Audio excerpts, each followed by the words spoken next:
going on, everybody? Welcome back to LUMIX Live. Super excited to be back. Obviously, like I mentioned, I was out last week. We were filming a commercial, so unfortunately I wasn't able to get good enough internet or enough time to sit and you kind of set up to do a live stream. So, but, you know, we're back. We're here, back in the home studio, and yeah. I wanted to basically use this stream as an opportunity to just kind of chat with y'all. There's been some news for the L-Mount Alliance. There's some questions I know that people have been asking that we haven't really gotten completely through. I found a couple of questions over on Reddit and some in the Discord that I wanted to address. And then also just offer time for y'all to just ask your questions here and get them answered. So, yeah, so we'll start, where should we start? Probably, well, like always, let's start with LUMIX Pro Services.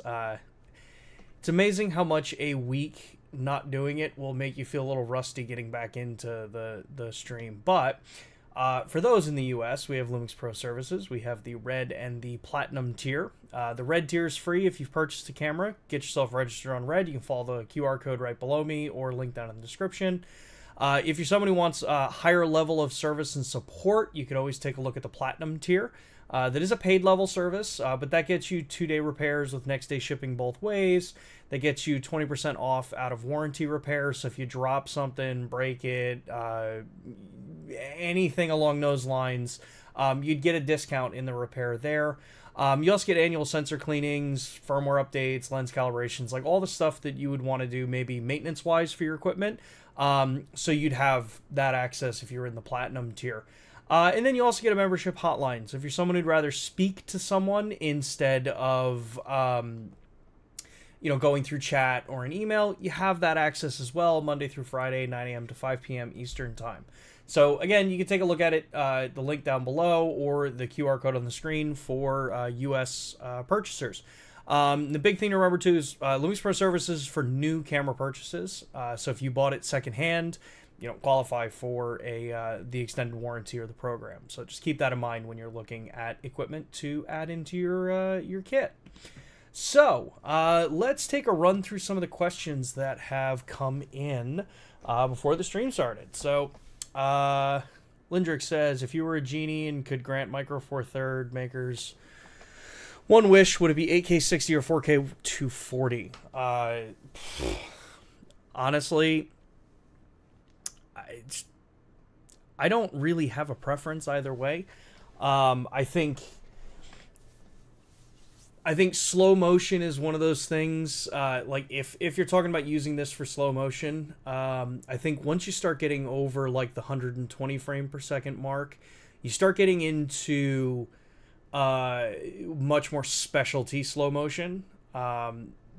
Things like, trying to work maybe a little more on the scientific side. I think they're a little bit less used in the more cinematic or storytelling perspective. I think it's a cool figure to have.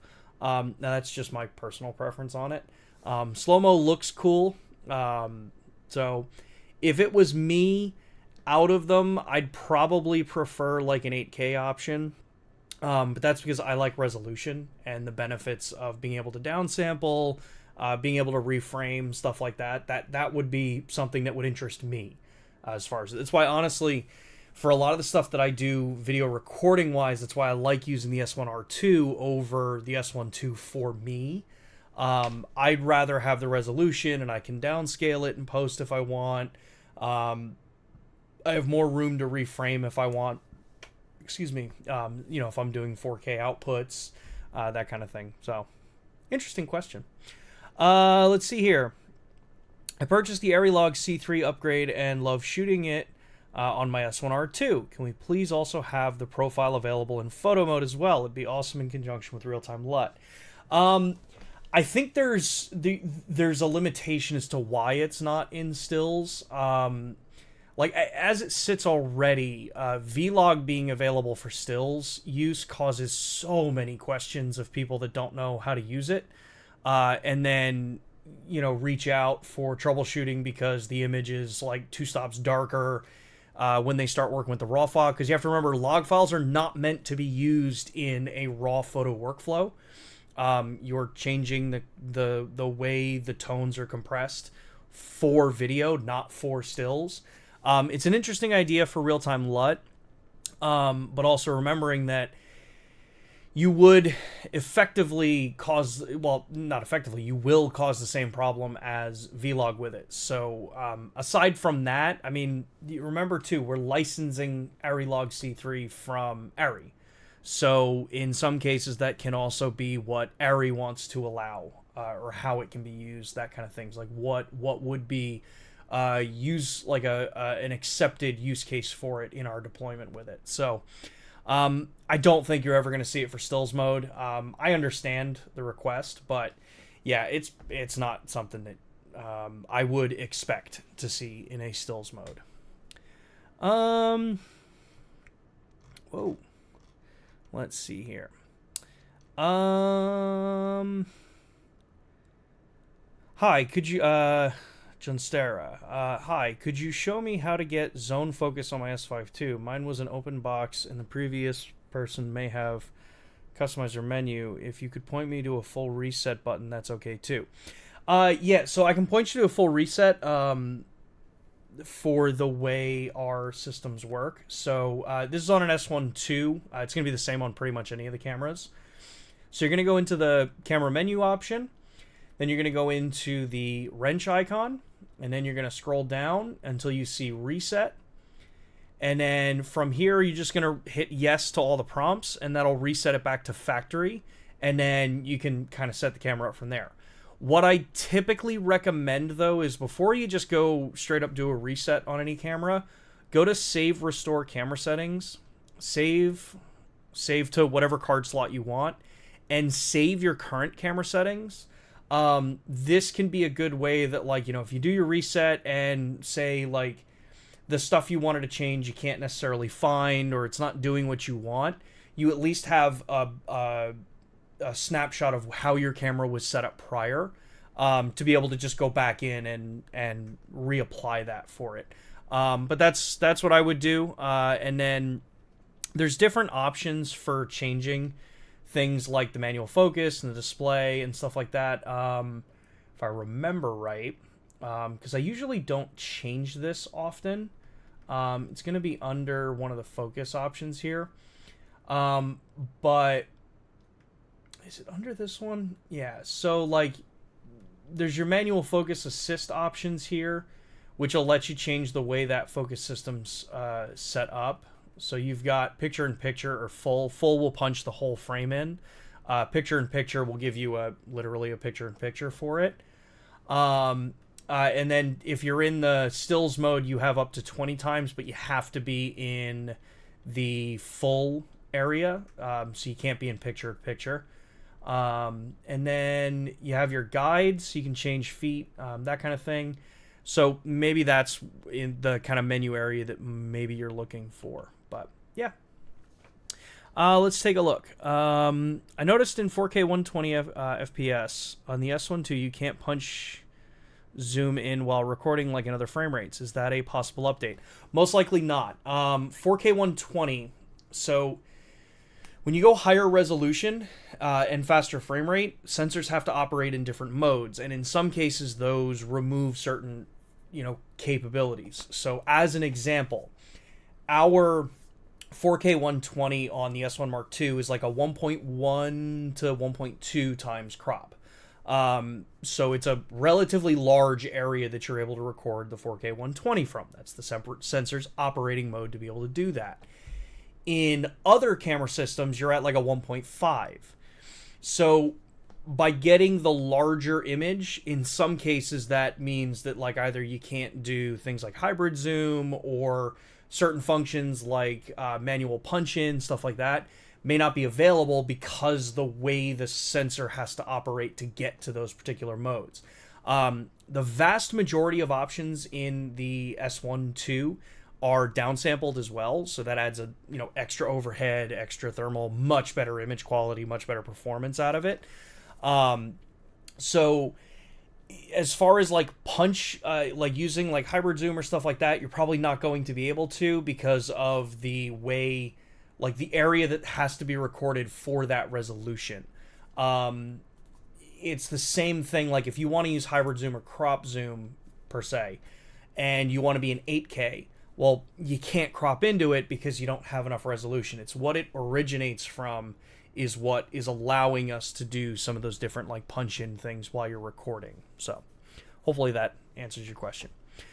Rhett, be honest, you guys just let Viltrox in for that 28mm pancake, right? We don't really have a, like, I mean, that's Leica's decision on bringing other companies in. My understanding is that all the founding members have voice in some of those things, so it is a discussion that happens among the members that are part of the group to determine, you know, does it make sense for that company to be part of it. But ultimately, I know Leica's stated before, and if you go to the L-Mount website, that the concept of the mount is to allow more people to come in and kind of coalesce around a singular mount system, and more importantly, a singular communication system. So from a lens function perspective, you're not losing anything between us or Sigma or Leica or Viltrox or Samyang or whoever wants to make optics for it that work in autofocus, or Surrey, like I'm working with now. Like I would love to have this within the series like that. So like there's a lot of cool stuff that can happen because of it. I really like a lot of their lenses. I hope to see some cool things from them within the L-Mount Alliance. I think it'll be really cool and a really nice addition for the whole series. So yeah, I mean, those that have been following the L-Mount series, I believe Viltrox makes 10 companies now that are all part of the L-Mount Alliance. It further has expanded the lens options available for everybody, and even the camera options, you know, depending on what fits your needs.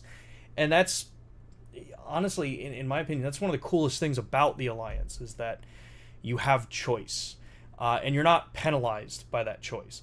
There are certain things that, you know, because all the companies are still competitors, like there is no communication that way. We build products that we want to build. Everyone else builds products that they want to build. And as far as the lens communication protocols, things like that, that's what the standard's built on. So yeah, there are certain things like our cropless stabilization that is utilizing areas outside of the normal image circle that, you know, maybe the other lenses haven't been built to that, you know, have that same area or have the same information or are even capable of it.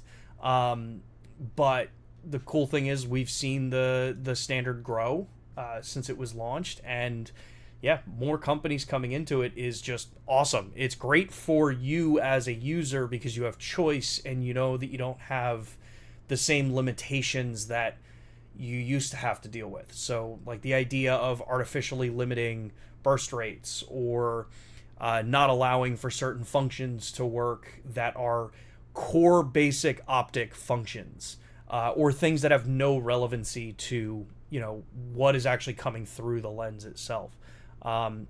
Yeah, so really excited about Viltrox being added into the L-Mount Alliance. It's going to be pretty cool. Let's see here. Hopefully there will be a software update on the S1R2 that incorporates subject detection on 4K 120. I don't know if you'll get subject detection at 4K 120. You still have phase autofocus. I want to make that very clear. Just because subject in certain modes turns off does not mean that there's no phase in various different modes. In some cases, it's a matter of remembering that the cameras are either downsampling or it's a really, really high frame rate relative. High frame rate, high resolution, and the higher image processing, that in some cases the autofocus system, as far as detection side goes, just may not be possible. There just may not be enough overhead in processing power. So, but it's all speculation there. So, let's see here. Regarding AF and MF and interrupting AFC during video, it actually just seems like it works on S series cams and doesn't work on the GH7. I can test more though. Also, the parafocal lenses like the 10, 25, 25 to 50, among others, seem to not be parafocal on the PDAF cams like the GH7. Could this be a bug? I'll have to double check on that, Rhett, because I know for fact we've demoed at like NAB the 25 to 50 and shown the parafocal on a GH7. So I know they work. Maybe just have to double check firmware. Because I know lenses get firmware updates too, and sometimes there's compatibility things that get updated. But yeah, I'll have to check into it, Rhett. Let's see here. This, please. I've noticed some pink dots, weird shapes in the center of the pic videos, especially in 1080p hybrid zoom. It is much noticeable. Is it a sensor problem? It's less noticeable in 4K, but when zoom in the image, it stays in the same place in every clip. If it stays in the same place in every clip, and yeah, you're not seeing it change, it's likely something either on the sensor, could be the sensor, could be in the optic path. If it's really well defined and it's like you pointed out, like a single color, that would lead me to point towards the sensor.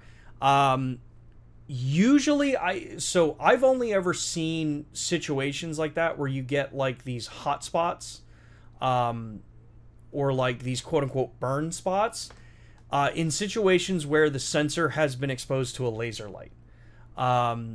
It can happen in, various different environments, especially if you're somebody who like films like for club type work or weddings that have, lasers, the kind of effect lighting.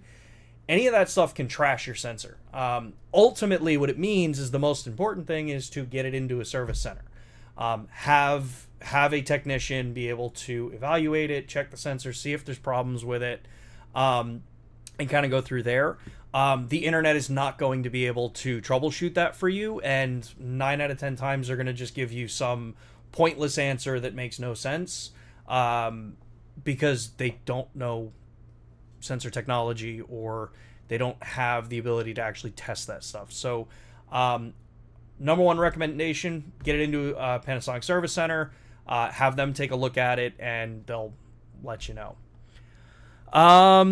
Question: with the recent talk about quote-unquote Big 6 menus, does Lumix have any interesting in updating your menu, changing frame rates, and info to external? Not 100% sure what you mean.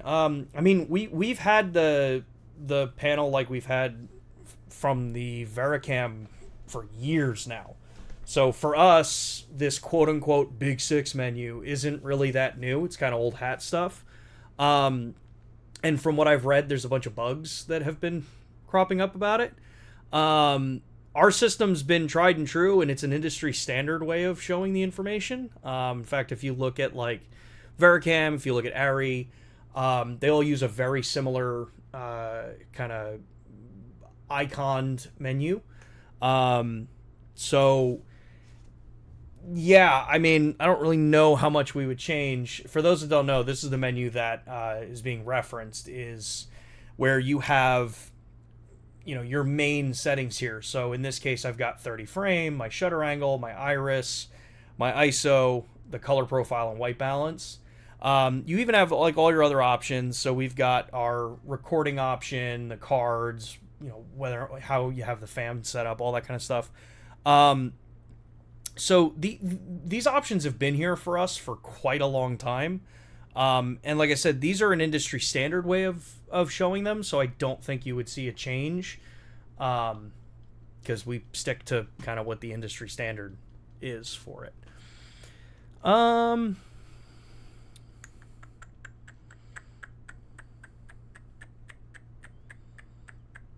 Viltrox has more lenses on the roadmap than Sam Yang, who's been in the Alliance for 3 years now. What the hey, dude? Someone needs to email those guys. Yeah, that's kind of the other thing to remember, again, is that, people that are within the Element Alliance, they're independent companies. So you know, if you want to, if y'all want to see something more from a different manufacturer, you got to contact them. You can't contact one of the other companies within L-Mount, because we have no control or say or input on anything that any other company does.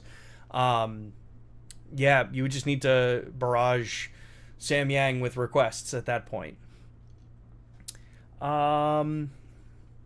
Please make it possible to turn on full frame mode when having an APS-C lens on the S1II, so one can enable the high E stabilization without cropping further. Not going to happen. I can guarantee that's not going to happen. APS-C lenses on full frame, I get it. People want that, but companies have to... If a lens is designed for APS-C and then a lens is designed for full frame, the lens has to operate in the way it was designed, not in an outskirt way that people may want them to work. Doing that causes... To put this into perspective for a lot of people, because this is the part that's often not thought about. While technically, yes, you could do it, because you can tape over the contacts, and now it's a totally dead lens, like it's a dumb lens, and you get the coverage of a Super 35 or APS-C image circle. If the lens is not designed to do that, what happens when someone who doesn't know what they're doing, maybe just got the camera, maybe they're new into this industry, they go in, they put a lens on it, and now they start having a problem or a complaint that they get this circle image instead of the regular image. They thought they bought the right lens with it. They made a setting there. All of those things result in calls to call centers, to support systems, to return product, to claimed defective product. All of that stuff, which in the end hurts you as someone who does know what you're doing with the products. It's a basics that you have to have a product that is reliable for the vast majority of people and relatively easily understood and can limit the situations that will cost time and money for overall companies. Because once you start having problems like that, you start having to take focus away from other things. So something like that, APS-C lenses, cool. I know a bunch of APS-C lenses that a lot of people like to use, and sure, would you like to be able to do that? That'd be interesting, but the communication standard for it is, if you're an APS-C lens, you're an APS-C lens. You're not designed for full frame coverage, and companies don't want that. One, because it's not what they were designed for. So it's operating out of it was designed. So if you don't like the quality that you get out of it, or you have a complaint about it, I would like to think most people wouldn't go blame the manufacturer for something, even though they're using it outside of the area that it was designed for. But the reality is, people will raise complaints and problems with things if they don't work the way they want them, whether or not you're using them in the way intended or not. So it's a tough point to kind of figure there. What's the right way to do it? The best thing to do is the best thing that keeps everyone moving forward, and minimizing the distract of features that cause problems that shouldn't cause a problem, because people should know, if you're using something out of a traditional operating range. So I know we talked about letting APS-C lenses in full frame, but I feel like if there was a warning like high-low temp settings, you'd accept the risk the image might be odd. It's already, I can tell you that the warnings with high and low, it's about the bare that you can get with it, as far as like people still having problems or complaining or raising concerns about product. And we're not the only ones. This is stuff that happens in the phone market. It happens in the computer market, all that kind of stuff. So unless general society changes, I don't think you're going to see stuff like that change. I find it interesting how long, if a Panasonic has been going for this collaborative lens mount idea is. Not sure I follow the second part of your comment, Rep. You should strongly tell Sony fanboys that we've had the features you have now and more than that for many years. Look, there's... Sure, could I go out there and be like, hey, we've had everything that you've had forever, and cool that you just found it now? Yeah. But that's petty. That doesn't raise the industry. That doesn't highlight that, one, there are certain things that we are doing as a company to try to standardize things, to what we used to call democratize the filmmaking when it comes to video creation. Our inclusion of all of the video functionality and the expertise that we have all the way down into our S9, I think is a testament to that. That's something that we have been doing for quite a long time and we firmly believe in.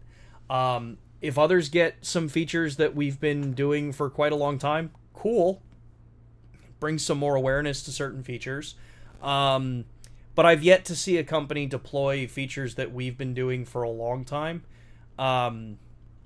I would say with as much care and actual consideration to what the users want, need, and desire, as opposed to, we're going to tell you what you want in a product. So, let's see here. Just asking if we ever found out why the G867 have slower recording and startup speeds. I don't know, Rhett. I'd have to look further into it. There are more small phone sensors with 50 megapixels and more. What's the difference between that and a possible 50 megapixel micro four thirds sensor? Interesting question. So there's a lot of differences. There's a lot more differences than people think. So to start with, very small sensors that are in cell phones. They're tiny. They're very tiny. If you've never seen what one looks like, go watch Jerry Rig Everything and watch him do a teardown where he tears apart some of the sensors that are in cell phones. The average ones. There are outliers that are much larger, half-inch sensors, things like that. But we're not talking about those. Typical cell phone sensors, because they're so small, because the pixels are so small, they have to rely very heavily on software to correct. Because if sensor tech was level, a 50 megapixel, and this may drive some of you crazy, but bear with me, I'm trying to break this down into the most basic that you can understand. If the level of technology in a sensor was the same, right? So same processing, same core technology. Let's take a BSI sensor that is manufactured by company A, and it's a full frame or a APS-C sized sensor. We've got that here. And then you've got a, 1/4 inch sensor. I forget what they're called, like 1 over 2.3 inch sensor. Here, from the exact same company, using the exact same lithography, using the exact same, semiconductor manufacturing, everything is identical to it. They are the exact same. This has 50 megapixels, this has 50 megapixels, but this 50 megapixels is spread across the, say, full frame area. This 50 megapixels is spread across a 1 over 2/3 of an inch area. The pixels themselves are, obviously, as we all know, much smaller on the cell phone sensor. And they're much larger on the full frame sensor. So when you have parity of all of the hardware side of it, the larger sensor is going to produce a cleaner image at the same resolution. The smaller sensor is going to be much noisier because the pixel well, which is the depth of the pixel, generally speaking, the depth of the pixel is much either shorter, or the area that sensor in each pixel can grab photons is much smaller. So they fill up faster. It's harder for them to gather the photons of light versus the larger bucket that the full frame sensor has. So when you have that parity, there are inherent problems there. That's where you run into things like, so our micro four thirds sensor technology at 25 megapixel in the GH7 and the G9 Mark II, they have outstanding performance in 25 megapixel in the same sensor area that a 20 megapixel sensor has. You get a really big boost.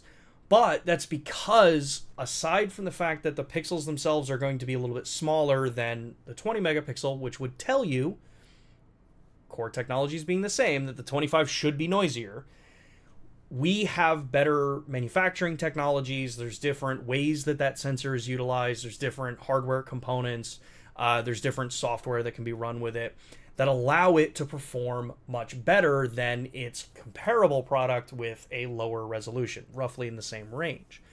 Same with cell phone sensors. So just because resolution is available in one area and not in another area doesn't really mean much. And easiest way to see this, especially with a cell phone, if you take your phone and your phone has the ability to record at the full resolution that the sensor offers, and you take a look at that versus what your phone is always defaulting to, which is usually like 12, 20 megapixel. I think it's usually 12. And compare the two images side by side, you'll see the 12 megapixel image looks way better because they're binning the image, they're doing multiple frames, they're doing multi-frame noise reduction, all of those different things, and AI upscaling or just upscaling, all that kind of stuff. Most of that is required. Most of that to be done requires SoCs like from Qualcomm or Apple, things like that, where digital cameras run much more discrete processors that are very specifically designed for the needs that a camera has. So you'll have some pretty different levels of technology deployed between the areas.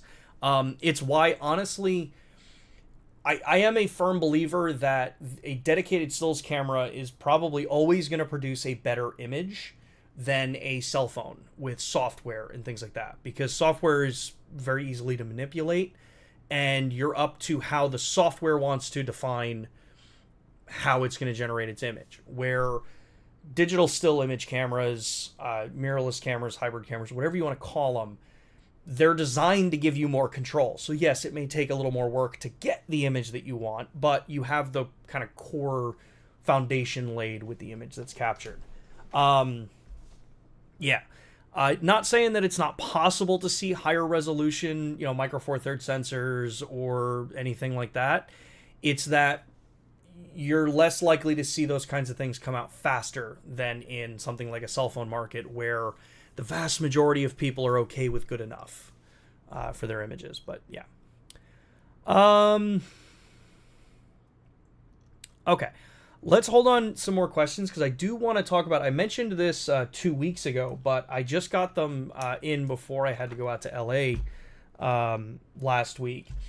I had mentioned that ColoriVision was making new drop-in filters for the L-mount system, and I got mine the day, actually, of our stream 2 weeks ago, and had a fun time taking it out to LA to shoot with. So I wanted to actually show you guys these things, because I think they're pretty cool, and for what I use them for, I use all the more specialty filters. It opened up a lot of functionality that I didn't have prior to this type of filtration system. So to put it as an example, let's actually start with the camera first. So if we start with my S1R, so this is an original S1R, so this is Gen 1, and the sensor that's in this camera has been modified by ColoriVision. This is what's called a full spectrum conversion. So this takes in all visible, infrared, UV, all the light can go through this. Sensors that are in cameras will usually have some sort of hot filter or UV filter or IR filter that will block out those different wavelengths. And if you're in the filmmaking side, you've probably seen this, where some cameras, a black shirt in sunlight may not look black, may look kind of maroon or red. Well, it's because they have what would be considered a relatively weak infrared filter, so letting in more of the infrared light. So this camera has all of that stuff removed, and then Colori puts a new cover glass on it. Well, until this new iteration of stuff came out, I've had to use these traditional, just circular filters. So nothing super special. I mean, other than what this filter is. This is their IR chrome filter. So this is to mimic like a really old school Kodak infrared film. But that meant that I can't use certain lenses, because I'd have to have something that can put a filter thread on it. If I wanted to use an ultra wide lens that had maybe a bulbous front element, I'm out of luck. And in this case, I had to go with a 77 so I could fit it on multiple different lenses, and they're not cheap filters. So what Kolari has released are these guys. These are little clip-in filters that go in behind the lens and in front of the sensor. Now, it's a little frame that has the filter glass in here, and it's really thin filter glass, and it's simple to put it in. You literally just take the camera. Let me do this to where maybe you guys can see it. So you just take the camera, take the filter, and you just drop it in. And now it's magnetic. It holds into the camera with magnets. How do they work? But what's cool about this is that now I don't necessarily have to use this filter. I mean, I'm still going to keep using this filter because it's a very expensive filter and I don't want to not use it. But I can use lenses like this 11mm TT Artisan. This is a fully manual lens now. So now, because I don't have to worry about the front element needing a filter, I can have it behind and still get full advantage of my entire lens ecosystem or adapted lenses or whatever other lens I want and just slap them in there. They've made other filters as well. They have a Pro Mist filters, they have ND filters, a bunch of different options available for the L-mount system. You just have to make sure that you get the L-mount version of it, because there is one for Blackmagic, there's one for Micro Four Thirds, there's one for other companies as well. Like, they make these for other camera brands as well. But I can say, after shooting with them for the last about 2 weeks and traveling with it, they've made an awesome addition to my little kit here. This is not sponsored by Kolari. I bought these with my own money. And you get this cool little like travel case with them. You get a little guitar pick thing so that you can take them in and out of the camera. So you get to store them for within each one. And yeah, wanted to share. So over on the Discord, so it's our Discord, which has a link down in the description, I'll share some more photos that I took with these. I had loaded up some images that were in 850 nanometer infrared black and white that were actually shot out over LA as I was coming into land. I've got a couple with the iridium filter. I haven't had a lot of time to really work with the iridium filter. It's more of like a color enhancing filter, so you have to be kind of careful how you use it if you're going to use it more for an artistic style.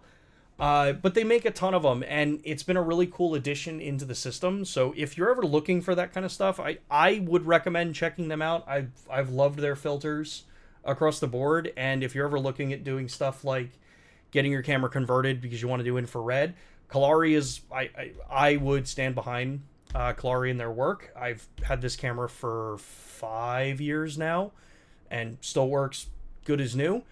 Just keep in mind, we no longer cover a warranty if you do any kind of modification like that, so you're on your own.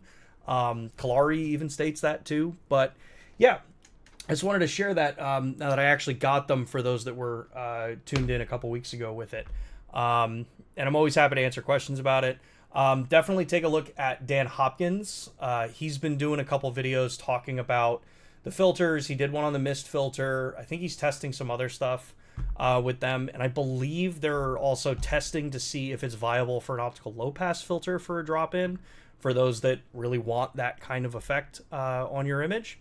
But yeah, pretty cool stuff. Let's see here.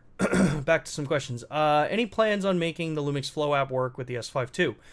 It's still planned for the S1II, the 2X, and the GH7. I just don't have any updates as to when that's going to come. But it is planned. We are working on it. You'll hear early as we get it. Hey, Sean, are you on Mac or Windows? I run both. Yeah, I run both operating. My traveling, I'm on a MacBook for work. At home, I've got my main PC. For those that care, it's a AM5. What am I running in this one now? It's a 5070 Ti, 64 gigs memory, and I forget which processor I'm running on this one. But it's an AMD processor. And then I also have, this was old equipment right here. This was old equipment that I had bits and pieces laying around for a little while. And I just finished rigging this one back up with all the spare components that I had. That's a 3080 Ti. That's a R9 5900X. And that's 128 gigs of RAM. So this will most likely be like a traveling editing or a living room PC. So yeah, I use all of them. And I have Android for a phone and iOS for a phone, all that fun stuff. And I edit on all of them, so. Let's see. Have you looked into the LUMIX lab bug on the newest iOS? I've looked into the reports of it, and I don't have any of the same problems that some people are reporting. I'm running an 15 Pro Max with iOS 26 on this, and lab and everything works perfectly fine. I have zero problems with it. So I'm not sure what could be the cause for some people. I know in some situations, especially after like a major OS update, I've gone down to the point where I've like, if something ever acts up once, I uninstall the app and I reinstall it. When it comes to the cameras, I will fresh reconnect the cameras. So that means I go into the camera, I forget the phone, I go into the phone, I forget the camera out of it, and then I just reconnect them. But with the iOS 26 change, and then also with the Android 16 upgrade, I've had no problems with lab. So yeah, if people are having issues or bugs, we would need very detailed, you know, what operating system, are all the permissions accepted, have you tried, you know, reinstalling the app, have you tried reconnecting the camera, what region are you in? I know there are some situations where if you bought a phone from overseas and brought it into a different region where things like 5G connection may not work between the two devices because of regionalized locking that happens. Like when we launched the S9, that was one of the things. In Japan, we couldn't show or demo the 5 gigahertz connection between the camera and the phones because in Japan it was restricted. The government restricted it. But in the US it's not, so you get full speed transfer, all that kind of stuff. Yeah. Is there a way to remove the focus box on manual focus mode on the S1II? I have mostly manual lenses and it can be distracting with focus pulling. No. Unfortunately, that manual focus box can't be removed. The reasoning behind it is that that's the indicator as to where your focus punch-in is going to be. So kind of goes back to that earlier point about if we removed it and a good enough number of people complain about it, that causes more problems than just having it there. Yeah. So it's there to stay for now. As far as I know, I don't think there's any plans to remove it. Can the S1II and S1II support USB-C charging and data at the same time? If I use a PoE Plus adapter to USB-C, can I keep it charged and data for LUMIX Tether simultaneously? Unfortunately, no. The USB-C port on the S1II and S1II, and to my knowledge, any camera is a single operation. So it's either charge and power or data. That I think is more down to processor. They're not complex in the same way that like a CPU or an SoC in a cell phone would be.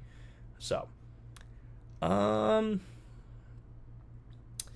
will the S1II and S1II timecode Bluetooth support deity TC1? There are 10 times more TC1s out there than UltraSync Blues. I've asked the engineering team about that, but I haven't had any kind of updates about it. Yeah. We can keep asking. Let's see here. Was the S1II designed to have the exact image as the S5II with a better body, or the image is improved? If so, how? They're very similar. There are some minor changes between the S5II series and the S1II. They use a very similar sensor, but the S1II series does use a revised version of the processor, so you do get some of the better benefits of the newer process that we do. From what I've been told, some people have seen a little bit of a very subtle difference between the two images.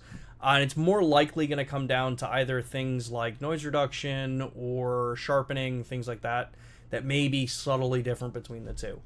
But those are all based on what users say to us, so like that they need. So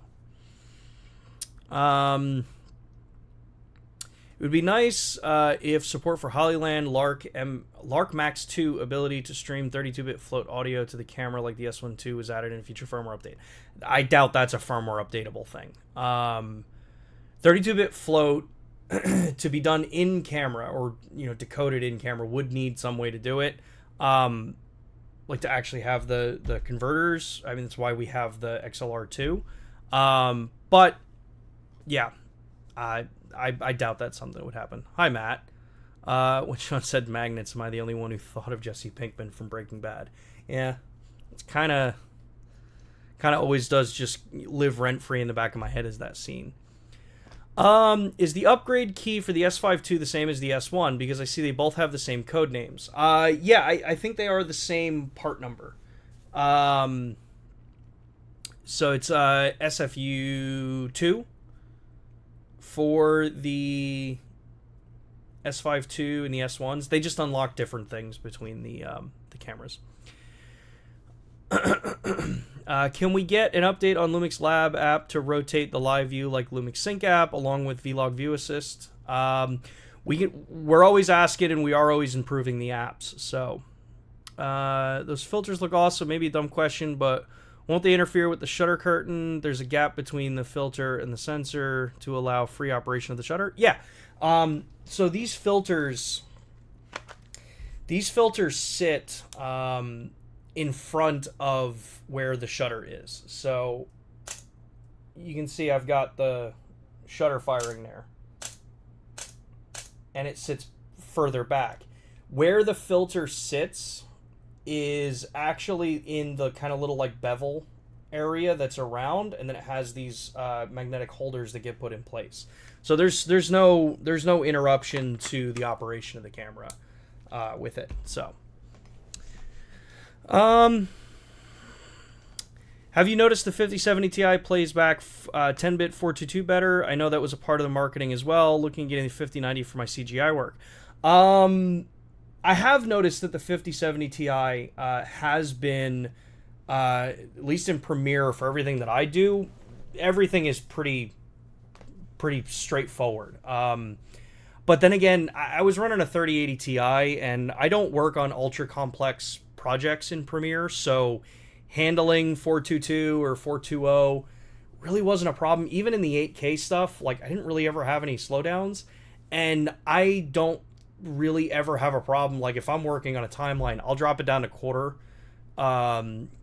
resolution for preview while I'm doing it, because again, I'm not working at that high level of it. I'll have to take a look over the next week as I edit a couple of videos, but I mean, it's gonna be much better. It draws a little bit less power per performance than the 3080 Ti. It's a lot quieter. I'm just bummed that EVGA is out of the game, because that's an EVGA 3080 Ti, and I really liked them as a company. The one I have in here is a Gigabyte, which works fine, but yeah.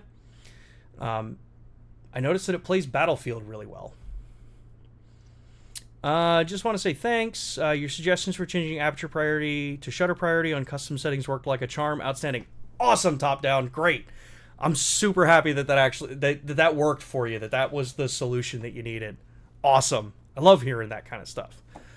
What about making camera grip style power banks smaller? No buttons, just 2 USB ports connected via pins. I would buy that S1R2 full frame 4.7K, please.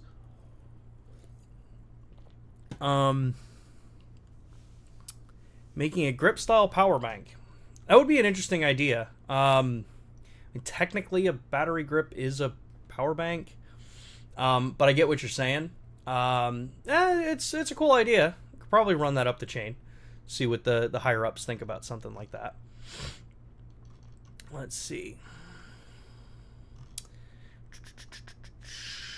Sean, do you know if there will be any more AF updates for the G9 Mark II?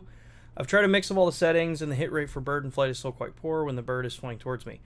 As far as anything future update and stuff like that, we wouldn't have any information about that.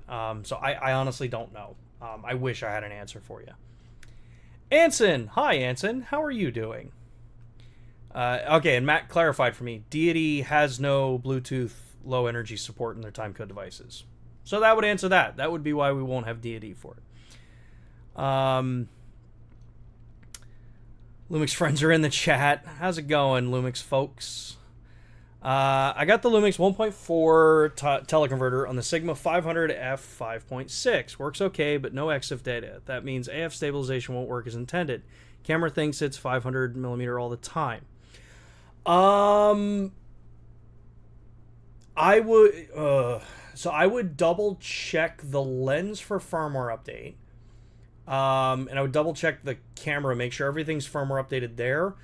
Outside of that, I'll send a note up the chain to see if there's any kind of known thing with the teleconverter, but they are compatible, so it shouldn't be giving you the error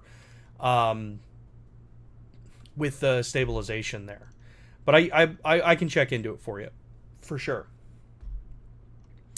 What is the process of having a lens get certified? I saw Viltrox join the L-Mount Alliance, but I imagine the L-Mount Alliance lenses take a higher standard for approval of lenses. You'd have to ask Leica about that, Matthew. Being part of the L-Mount Alliance gets you a lot of access and stuff like that to standards and communication information and things like that. So you're not like left out to dry. Like, hey, you can make a lens for us, but good luck on making it work right. Like, that's not the point of the system.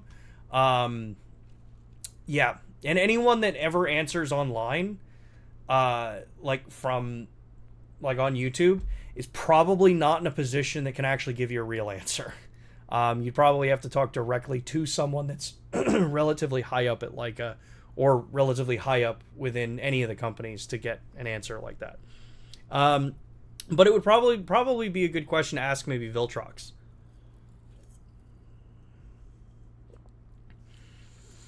Hi, Sean. Any idea if Lumix Pro Service support will ever come to the MFT line in the UK? Honestly, no idea, Stephen. That would be up to the UK's discretion as to how they want to handle that. Unfortunately, I just know and can comment on the US-based Lumix Pro services. I would reach out to them in social, see what they say there. I currently use the S1II and I'm doing a lot of product photography with it. Do you recommend any trigger system for that camera? If it's trigger for strobes, yes. Personally, I really like this one. This is the X3 from Godox. So strobe-wise, I use the Godox strobes if I have to do flash work. If it's a remote trigger, like if you're trying to trigger the camera, I just use my phone. I just use the Bluetooth connection on my phone, and that lets me trigger the camera. So it's free, it's there, never had to really worry about it. So bummed as well. My 3080 Ti is also EVGA. Too bad they're not doing GPUs anymore. Yeah. It does suck. I really like them as a company overall. I still like them as a company overall, but I fully understand why they basically went, screw you, we're not dealing with those rules anymore. Can search be added to the Lumix Lab app? Also, can you add filter for LUTs by picture profile? Definitely something that I know has been asked to the lab team before, and I will 100% bring it back up with them, because I think that would be a really good kind of quality of life improvement for the lab app. I just deleted Lumix Lab and reinstalled it, and it's working fine. Thanks again, Sean. Yeah, sometimes this is kind of the same thing with you know, on the computer side. And I'll always end up relating stuff back to the computer side because it's one of my other kind of hobbies. But like graphics drivers for graphics cards, right?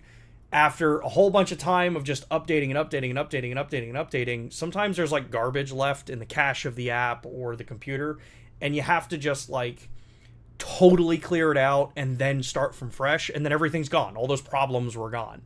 I recently had to do that when I was working on my computers. So,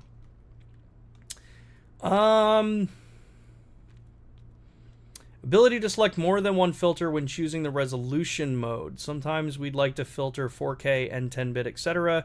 Now we can only select one filter at once.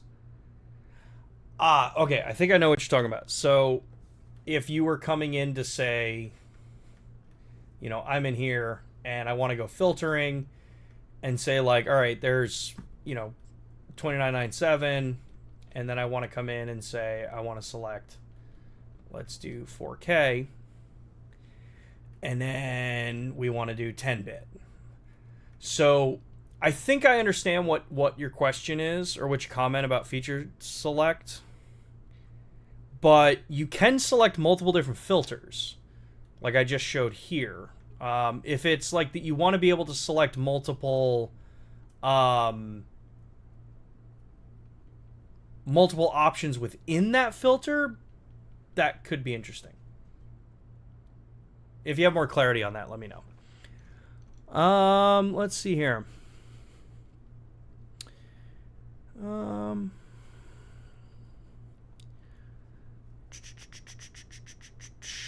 Where were we?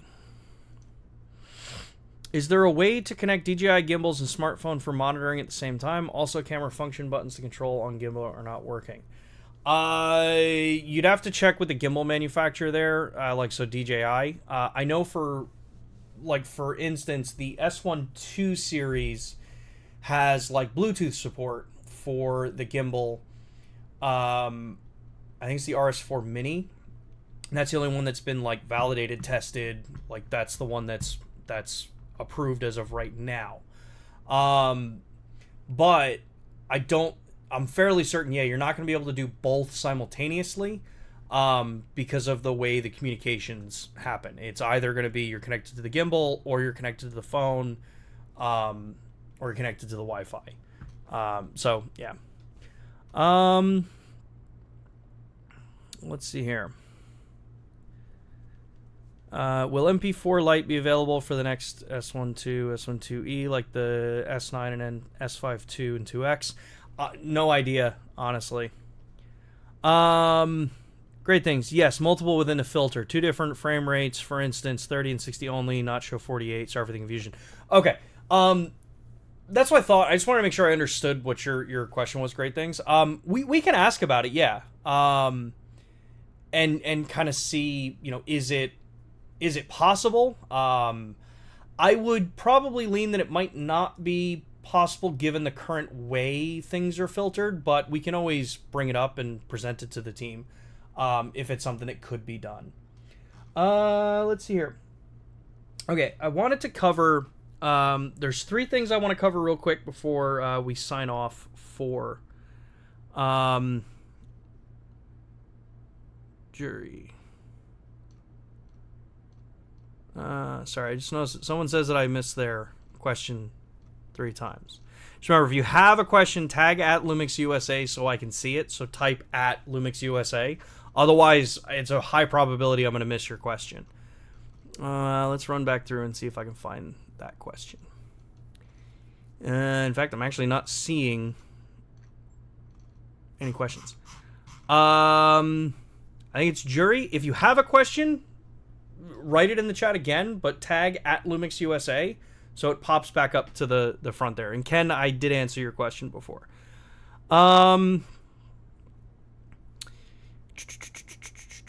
Okay, yeah. So while waiting on that, I wanted to just get this on air for some people.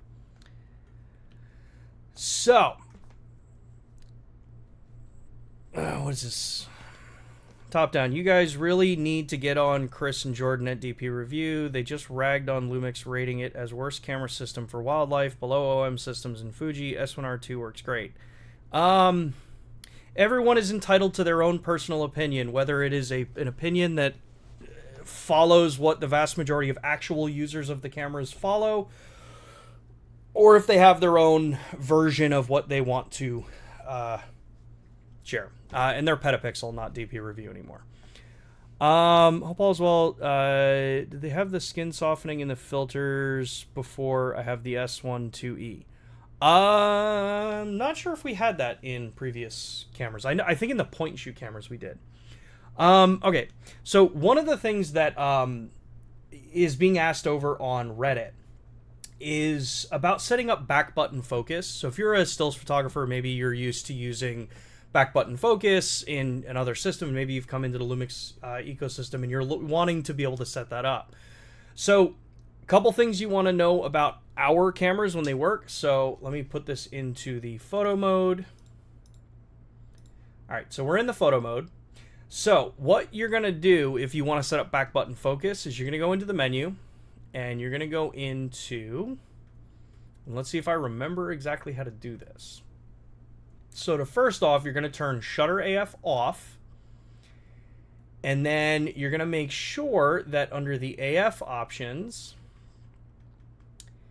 that the AF on button is set, which is the back AF on button. That should be out of default. So out of the box, your rear button is going to be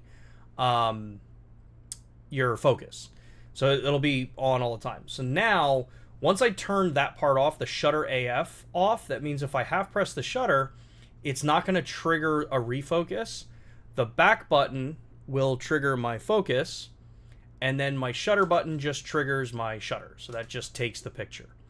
So yeah, if you want to set up back button focus, that's how you would do it in our camera. Again, just make sure that you go in and you want to turn off Shutter AF. Once you turn that off, your shutter button won't activate your autofocusing system for you anymore. It'll only act as a shutter. All right, so that's that one. There's that. And then the other one that I wanted to make sure that I covered on stream here is about the shutter closing. So one of the newer things that we've added into the S1II series is this option here, shutter behavior at power off. This is the option that allows that when you turn the camera off, it will close the shutter mechanism to prevent, dust, things like that from getting into or onto the image sensor cover glass. There are some questions about whether or not it's better, if it's riskier, having that closed or, kind of just letting the sensor be out there. And you'd have probably two different kind of thoughts here with it. Or I've always had two different thoughts. The first thought is, traditionally, yes, your shutter blades are probably much more expensive to repair and much more likely to, if you're very uncareful, very not careful with your equipment, could you damage the shutter blades? Sure. If you go in there and something hits the blades, knocks them out of place, well, your camera's kind of done at that point. Where the sensor, not having a protection there, you're never actually touching the sensor. You're touching cover glass, which can be cleaned. Either on your own, at your own discretion. Obviously, you assume all of the risks if you try to clean it yourself, or by sending it into a service team and having them clean it. As far as dust goes, depending on the environment that you're in, having the shutter closed at power off can be very beneficial. If you're someone who has to change lenses in a more challenging environment that does have more dust, yeah, you're going to want to probably try to do everything you can to protect that sensor if you have to be in a situation where you change lenses. You still want to follow the same general principles. Hold the camera down, don't let it face up because dust falls. So it's better to have the camera facing down. Don't do what you see typically on YouTube, like I was doing before, just holding my camera like this, like, oh, look at it, it's up in the air. When you change lenses, do it like this, have it facing down and change them. But more importantly, we did consider some of the original concerns that we'd always have, why the S1II series and prior can't have a closing shutter mechanism at power off. And that's the thermal resistance that your shutter blades have. If you, by chance, have the camera powered off and lay the camera down on some sort of surface, say you're working and you put it down on a bag and the lens is facing up towards the sun, you could, in many cases, and this happens a lot more often than I understood, you could burn a hole straight through your shutter blades in different cameras, depending on what those blades were made out of. So if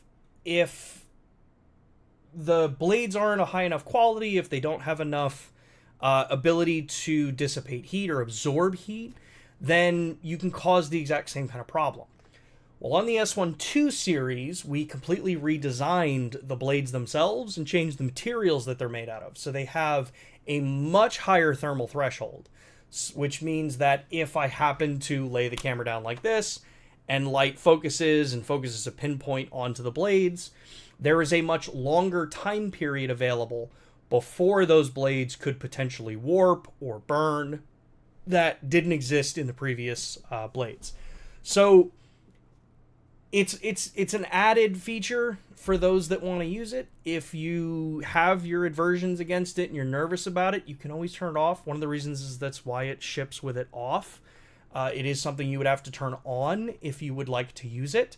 But I'll tell you that on all of my cameras, I did immediately just turn it on.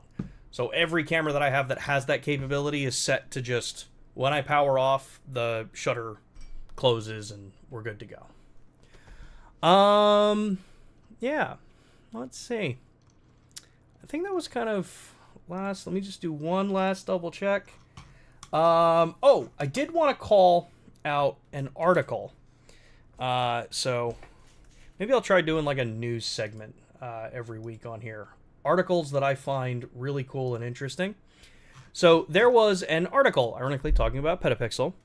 There was an article posted over on Petapixel that was talking actually about the S1 Mark II. And yeah, I wanted to share this because there's something actually pretty cool on it that was found, and well, not found, but it was brought to light by an actual user. And that is actually around to our DR boost functionality. So we have DR boost. Those that work with the camera, the S1 Mark II in video, or a GH7 or a G9 Mark II, you've heard of this term before, dynamic range boost.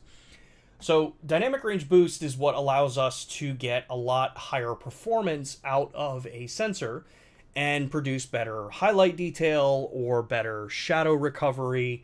It gives us more dynamic range at a very core basic understanding of it.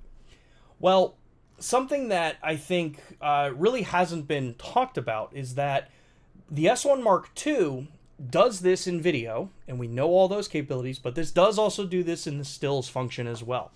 So DR Boost is something that is running while you are capturing still images. Now, we don't have specifics that I can share as far as it works in this mode and not in this mode, or, you know, that kind of different thing.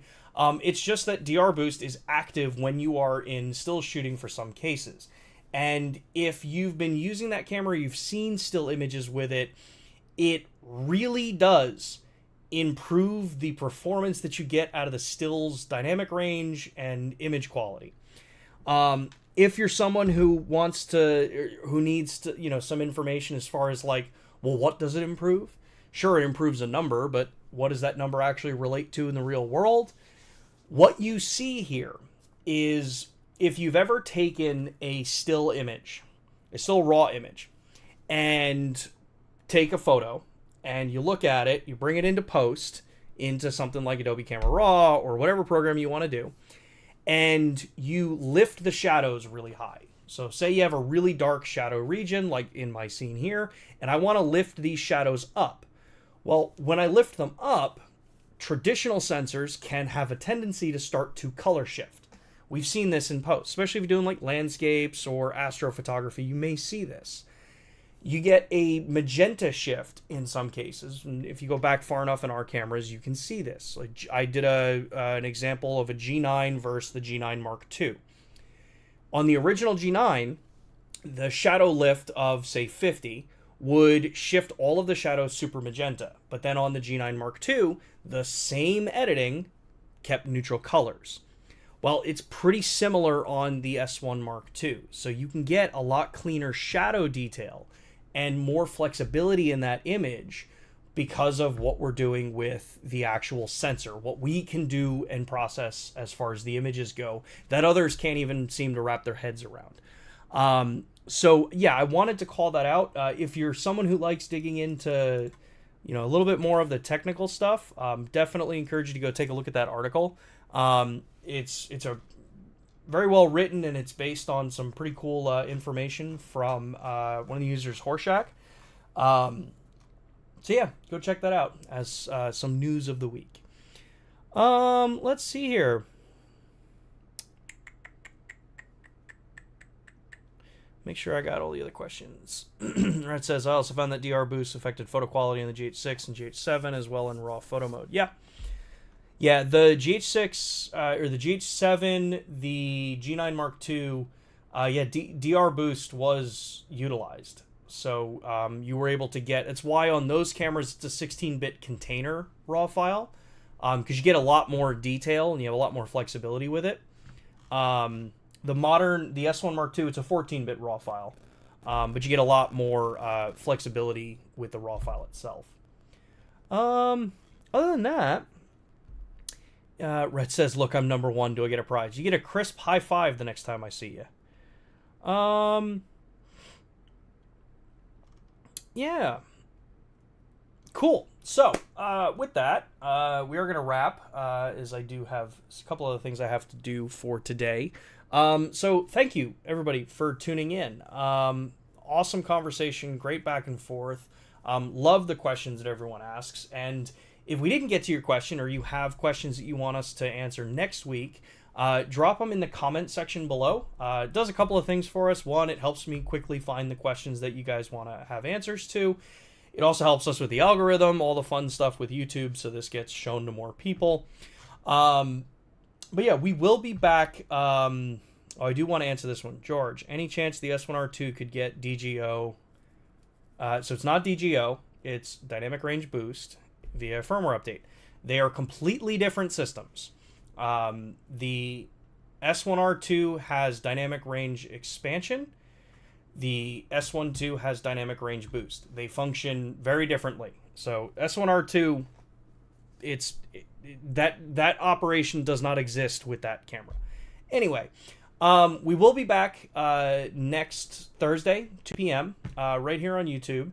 If you have questions, suggestions for future topics, leave them in the comment section below. If you don't already, join us over on Discord. The link is down in the description. We have a lot of cool stuff going on over there.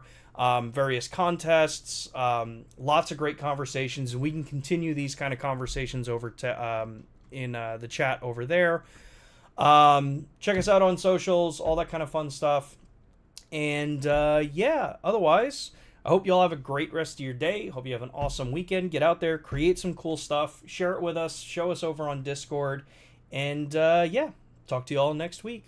Later.